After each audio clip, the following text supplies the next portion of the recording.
Media మిత్రులకి ప్రతి ఒక్కరికి పేరు పేరున ధన్యవాదాలు। ఈరోజు నేను చాలా గర్వపడుతున్నాను రాష్ట్ర మైనార్టీ సెల్ తెలుగుదేశం పార్టీ అధ్యక్షునిగా। మొదటిసారి నంద్యాల పార్లమెంట్లో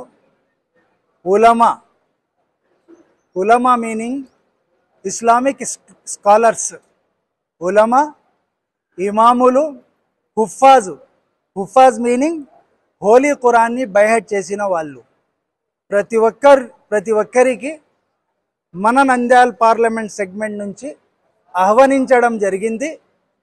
ముఖ్య ఉద్దేశం ఏమంటే ప్రస్తుత పరిస్థితి, మన రాష్ట్ర పరిస్థితి, పార్టీల పరిస్థితి ఏమిటి, జగన్మోహన్ రెడ్డి గారు ఏం చేశారు, నారా చంద్రబాబు గారు ఏం చేశారు మైనార్టీలకి। జగన్మోహన్ రెడ్డి గారు అధికారంలో రాకముందు నేను మైనార్టీ పక్షపాతి, నా బీసీ, నా మైనార్టీ, నా ఎస్సీ అని ముంచేసినాడు। సంక్షేమ పథకాలు చంద్రబాబు గారి హయాంలో, తెలుగుదేశం హయాంలో నారా చంద్రబాబు గారి ద్వారా మైనార్టీలకి అందినాయి।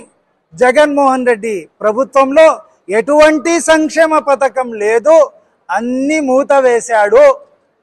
అభివృద్ధి బాటలో కూడా జీరో ఉంది। ఉమ్మడి రాష్ట్రంలో 11 అంతస్తుల హజ్ హౌస్ నిర్మించిన ఘనత నారా చంద్రబాబు గారిది। రాష్ట్రం విడిపోయిన తర్వాత కడపలో 25 కోట్ల రూపాయలు కేటాయించి బ్రహ్మాండమైన ఒక హజ్ హౌస్ నిర్మించిన ఘనత నారా చంద్రబాబు గారిది। ఓర్వకల్లో ఉర్దూ యూనివర్సిటీ, రాష్ట్ర యూనివర్సిటీ, అబ్దుల్ హక్ యూనివర్సిటీకి 120 ఎకరాల భూమి కేటాయించి వర్క్ స్టార్ట్ చేస్తే ఈ ప్రభుత్వం చేయలేదు। మైనార్టీల మీద రాష్ట్ర వ్యాప్తంగా వైసీపీ పాలనలో, జగన్మోహన్ రెడ్డి పాలనలో అన్యాయంగా, అక్రమంగా దాడులు చేశారు, ఆత్మహత్యలకు గురి అయ్యారు మైనార్టీ సోదరులు। మిస్బా ఆత్మహత్య చేసుకుంది। ఆ చిన్న తల్లి ఏ పాపం చేసింది? ఫస్ట్ ర్యాంక్ రావడం ఆ తల్లి చేసిన పాపమా? ఎందుకు నోరు మీద పడడం లేదు మీరు? మైనార్టీ నాయకులు ఉన్నారు వైసీపీలో, ఎందుకు మోసం చేస్తున్నారు? ఎందుకు మీరు చూపించుకుంటున్నారు మనకు పదవులు వచ్చినాయి అని? మీకు పదవులు ఎందుకు ఇచ్చారు? మిగతా మైనార్టీలకి దాదాపు 60 కోట్ల 70 లక్షల మైనార్టీలకి గొంతు కోయడానికి మీకు పదవులు ఇచ్చారా? బలి చేయడానికి మీకు పదవులు ఇచ్చారా? నేను సూటిగా ప్రశ్నిస్తున్నాను।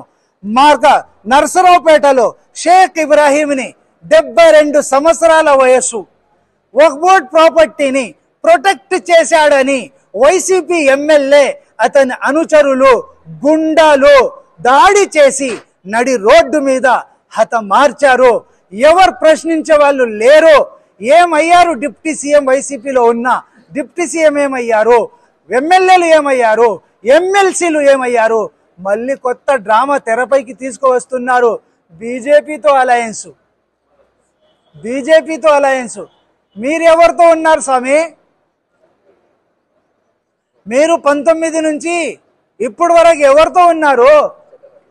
బీజేపీతో జత కట్టలేదా మీరు? లోపాయకారి ఒప్పందం చేసుకోలేదా మీరు?